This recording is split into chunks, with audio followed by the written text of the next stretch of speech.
Hey everybody, this is Althea from Read Now Sleep Later. Today we're actually going to be talking about Bridge to Books and how to plan an event. We have, for example, an event coming up. This is for Bridge to Books and it's called YA Rising Stars. We have 8 authors who are going to be coming to sign and talk about their books. The event is going to be at the Barnes & Noble Americana. It's going to be on the State Saturday, September 22nd, 2012 from 2 p.m. to 5. It's a free event. And so basically, how did we get to this road? Where the very first thing that Ali and I started with, Allison Beecher is my partner for Bridge to Books. She's a blogger over at Kidlit Frenzy. And we kind of try to put on our own special events in addition to supporting other people's book events throughout the year. And last year we put on an event called YA in Bloom. It was hosted at Vroman's Bookstore in Pasadena, which was very cool of them to let us use their space. The community relations manager at the Barnes & Noble Americana heard about our event and asked if we would put one on this year over at their store. So that's how we ended up with this particular venue. First of all, we had a concept of trying to get the authors together with the readers in kind of a more casual environment. So one of the things that will be available to people at this particular event is you'll have all these authors here. You'll be able to purchase their books or bring them in if you already have them. You can get them signed. There's raffle prizes. We're also going to be giving away a library booster box. More on that later. You can check out the blog. And we'll also have Q&A sessions. So kind of formal sit-down microphone Q&A sessions where the audience can ask questions, but also we're going to allow time that people can mingle and you can kind of talk with your favorite authors one-on-one and not necessarily in a big stadium, yelling out questions or that kind of thing. So that was the basic concept that we had for YA in Bloom, which was very successful. Last year, that was set up around more of a book club type event, and also since we had to provide everything beforehand, we also charged money for that particular event. Here's how we kind of broke that down. We first tried to make sure that we had enough people that were going to be available to make the event viable. So if we, for example, spent $720 or so, approximately, between $600 and $750 was what we had estimated it was going to cost us to put on this event for approximately 60 to 100 people. We tried to make sure that we knew enough people. So our book club, for example, is about a dozen people. We had friends and family who are interested in books and YA. We knew some booksellers. We knew some authors. We knew some publisher reps. We knew a couple of press people. Not all of them showed up. Educators and librarians, and also bloggers. And so tallied all up, people that we knew personally amongst the book club, I would say that was about 200 people that we reached. We also printed a bunch of marketing, so flyers and bookmarks. We put up ads on Facebook and a couple of blogs.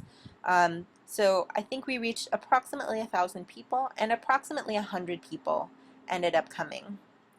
One of the things that sort of helped us out was being able to sell the tickets for $12.50. So that was our estimated, that's the minimum that we needed to spend for this amount of people. And we spent that money on food and drink, on marketing, so flyers, posters, things like that. We spent some money on prizes and giveaways. And for this particular event, we did not have to pay for the venue. We have had to pay for it in a couple of different instances. So sometimes we get that donated to us. Sometimes we are able to make it out of the ticket money that we collect later on. And then also, since it was a ticket that we needed to collect money for, we ended up paying a certain amount of money to WePay, which I really like. It's been a pretty good service. There's a couple of glitches that we run into sometimes when people's credit cards don't go through, but generally it works really well. And so for this one, for example, not to say that this is a paid promotion or anything like that for WePay, for this particular event, since it's free, WePay doesn't actually make any money off this particular event. For when we did YA in Bloom last year, we charged $12.50, and they took 50 cents off the top. I think it was approximately that much. So anyway, first we started with the core concept. What is the event going to be like? And we wrote that down and talked about that with a couple of people just to kind of gauge whether they were going to be really interested in coming and whether or not they were going to be interested in helping us pay for the event. So we were actually really lucky. Our book club folks were very supportive, and they were able to contribute some cash. And again, $12.50 in terms of like, you get lunch, you get a drink, you get dessert. We had a great cake that our friend from Amore del Forno made for us. For this event, actually, we also had a tote bag. So we designed a tote bag and had them made, and a lot of really great publishers actually contributed free books that we were able to stick 2 or 3 books, and a lot of our author friends also brought bookmarks and postcards and things advertising their books, and we were able to really stuff the bags with a lot of swag and different things that people could take away. So for $12.50, people got rather a lot for that particular event. I don't know if that will ever happen again. I'm sure we'll try. For this particular event, since it's free and we're kind of footing the bill for anything else marketing-wise that we have to produce, or any prizes that we have to produce for this event, this one we're actually not making any money on, which is totally fine. Barnes & Noble is being very generous and letting us use their event space on the second floor, and a couple of the authors also have been really great and offered to help us with the advertising, the marketing budget, money to print flyers and so forth. So that's been really cool. So once you have your kind of core concept and you have found someone to sort of be the draw or spotlight, like your celebrity guest for the event, or sometimes you can probably even put these on really with just a book in mind or a theme in mind, and really put them on for the readers. You don't necessarily have to have a ton of authors there, especially if you are in an area where you don't think that you have anyone that will draw people to that event. More on that at a different time. I'm going to talk about how to reach authors and how to see if maybe they will come to your area, even if you're not in, say, Los Angeles or New York or Chicago or any of the really big cities. Okay, so once we sort of had set up who's going to be there, when it was going to be, where it was going to be held, and any other information that people needed to know, such as how much is the event going to cost, and what other things can they expect from the event. So for example, raffle prizes or library booster box, Q&As, that kind of thing. We put together information on our blog. So for example, for YA Rising Stars, here we have the blog. We have all of the information up top, links to where to get the tickets, and then information on all the authors in case people want to go and check out the books that they have written, or the author's website, or maybe tweet that author before the event. We also set up, before I really publicized the event, I set up a way to get the tickets. So for example, here's WePay. You can also put free events on eventbrite.com, which I will be doing. For this particular event, again, since we do have the main free ticket, we also put up a couple of different variations. That way, if someone wants to donate $5 or $10 to help support the event, that we would be able to accept those and be able to offset the cost of the materials that we use to put them on. So we have it online. We have a way for people to sign up or to register and kind of let us know that they're coming. We set up a Facebook page. So again, this is free. We set up a public event. That way we could invite our Facebook friends, and we could also invite our friends to invite their friends. So here, for example, we have posted quite a bunch of stuff. I've also added the author's information down here so that they can check it out. Twitter. Twitter is also very important. I've sort of set up a schedule so that over the next 2 or 3 weeks I'm going to be tweeting the links to the Facebook event, to the event on our blog, so that people can kind of take a gander and decide whether they're going to come or not. Also going to be tweeting the information for where you get your ticket. And then also, I made a couple flyers. So here's our flyer for this particular event. You can see I put not only the authors and their information, but I also put together and then, you know, the who, what, where, and why, but also some details that people might need to know, like admission is free, but they have to RSVP, and the refreshments from Barnes & Noble Cafe will be allowed in the event area, and sort of a rough deadline of where you should be registering to let us know that you're going to be there, a way to reach us if you have questions. Okay, so now you have a way for people to find information about the event online. You have a way for people to register and sign up and maybe donate to the event. You have some other ways of social media, so like on Twitter, Facebook. You can also use, there's a service called Schmapit, which you can sign in through Twitter. I don't know if this will work right now because sometimes it doesn't work. It might. This one's kind of cool because it has map, and it used to be able to automatically tweet the event for you. Doesn't work anymore, unfortunately, because the terms of service for Twitter have changed a little bit, but it's still a pretty handy way for a lot of people to be able to see your event, and it's free. So for some of the, oh yeah, it failed.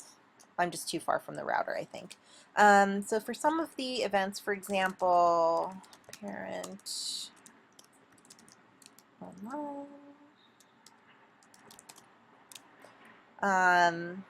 For some of the events, especially anything to do with kids, teens and tweens also, you can go to parenthood.com or losangeles.parenthood.com, which is LA Parent Magazine, and you can list an event for free. You can also pay $25 to have it highlighted.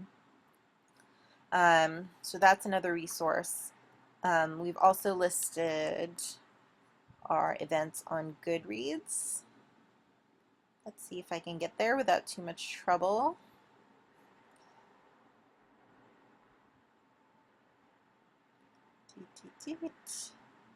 Goodreads events. My events. Ooh, I don't know what that is. Okay. Here's YA Rising Stars. And then you can also invite people through here, or folks that are searching for events through some of the authors might be able to find them here online. We've used Facebook before for advertising. Oops.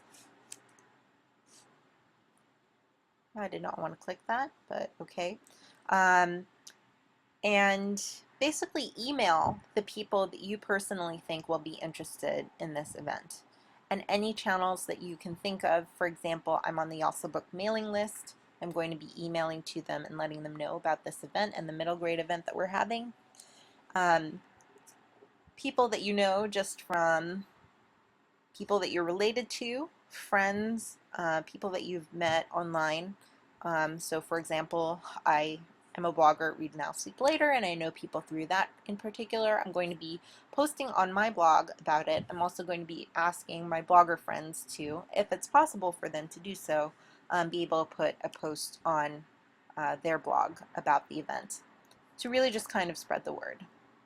We've also had flyers printed that cost us about $100 or so for full color letter size printouts. And so I think we're basically just trying to, over the next couple of weeks, get the word out enough that we can make sure that we'll have at least as many people at the YA Rising Stars event as we did last year. So I don't know if that answers the questions that people might have. Please feel free to post in the comments down here if you have any specific questions about how we put on our events. There is much more to it than I can cover in 15 to 20 minutes, aside from the very basics of what kind of event is it going to be, who is going to be there that is an author or an illustrator and is going to draw people to want to attend the event. Who am I going to contact that I might know personally that can help me A, spread the word, and B, also attend the event. How much is it going to cost us to put on the venue, to advertise the event? How much is it going to cost us in terms of food and drink, or any prizes or giveaways that we might be sending out? How much is a reasonable price that people who are attending can feel like they're getting a fair amount back for the amount of money that they've spent? And how, if you multiply that, or if you divide that number um, out of the total amount of money that you feel you can spend budget-wise prior to everyone paying you, how many people minimum do you need to be able to commit to putting this event on? So largely these events are kind of a gamble for us. We're not a nonprofit. We're really just a group that we make no profit. We, if you give us money, we spend it on something that you're either getting back, and then you're getting back slightly more in terms of what the experience is, or we also, for the YA and Bloom event, for example, we made slightly more than we spent, and we were able to give a couple of $100s to a nonprofit, which is Book by Book. So I know there's probably more that I'm not thinking about in terms of putting on an event. This is really just skimming the surface. If you have any specific questions for us, please leave some comments below the video. You can also email me. I'm fruitjuice@gmail.com. And just let me know if there's anything else specific that you want to know about how we put on our events. We're putting on this YA event, group book signing event, September 22nd. We're doing one at a school in Pasadena on September 15th, and that one is middle grade authors at McKinley School. That's going to be Margaret Peterson Haddix, Lisa McMahon, Shannon Messenger, and Helen Stringer. It's going to be really a pretty cool event also.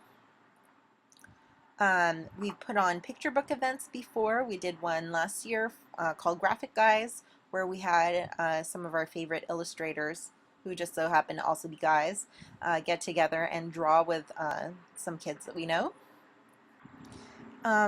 Basically, we strive to be creative but also be organized, and make sure that we always keep in mind when we're planning the event what the experience is going to be like for the audience and what the experience is going to be like for the authors.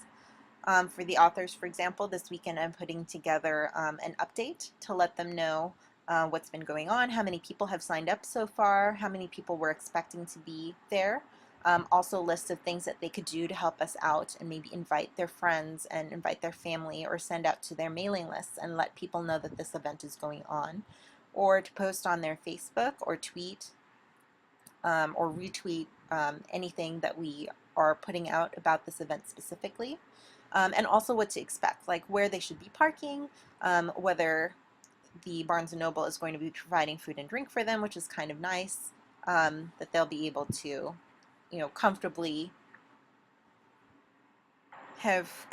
walk in and be able to know that they can go to the events area, that they'll be able to expect, if they're a little hungry or a little thirsty, that they'd be able to get something to eat and drink, that they'll have a specific timing for certain things. So I plan for them to be able to talk about their book, and then the audience to be able to ask questions at a certain time. So I'm going to be putting sort of a little run of show available for them. And then also what we want the experience to be like from the audience point of view. Will they be able to purchase books? Are there any questions that they might have that are kind of predictable, such as, where is the restroom? Where are the registers? Where can I buy this book? Can I bring my own book from home? Things like that. So anyway, again, if you have any questions specifically for how Bridge to Books does planning for our events, please put them down in the comments. I will do my best to answer them. You can also email me at bridgetobooks@gmail.com. Again, this is Althea from Read Now Sleep Later and bridgetobooks.org.